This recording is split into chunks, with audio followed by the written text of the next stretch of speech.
চাঁপাইনবাবগঞ্জ সদর উপজেলার পলাশায় গোরস্থানের মাটি ভরাট করতে গিয়ে হামলার শিকার হয়েছেন আব্দুল করিম নামের এক কৃষক। হামলাকারীরা তাকে বেধড়ক মারধর করে মৃত ভেবে কলাবাগানের ড্রেনে ফেলে যায়। পরবর্তীতে স্থানীয়রা উদ্ধার করে জেলা হাসপাতালে ভর্তি করে। যখন মরে গেছে তারা ধরে রেখেছে, যখন তারা মরে গেছে মনে করে তারা ওই ভাটির নালাতে ফেলে দেয়। তাকে একাই পেয়ে যে অমানসিক নির্যাতন করেছে, এমন ভাবে তাকে মারা হয়েছে যে সাধারণত মানুষকে মানুষ এভাবে মারে না। ঘাস কাটার জন্য আসছিলেন প্রথমে সকালবেলা। তিনি নর্মালি একটু কৃষি কাজই করেন, নামাজ পড়ে আর কি নিজের গরুর জন্য ঘাস কাটার জন্য আসছেন।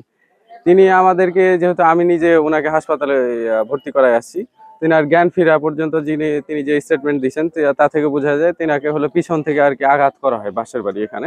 গোরস্থানের মাটি ভরাট নিয়ে সাবেক ক্যাশিয়ার আলমের সঙ্গে প্রতিবেশী সিরাজুল ইসলাম বিশুর বিরোধের জেরে এ হামলা চালানো হয়। এ ঘটনায় এলাকাবাসী ক্ষোভ প্রকাশ করে 226 জনের স্বাক্ষরিত অভিযোগ থানায় দিয়েছেন। অভিযোগ তদন্ত করে আইনগত ব্যবস্থা নেওয়া হবে বলে জানান সদর মডেল থানার ওসি মতিউর রহমান।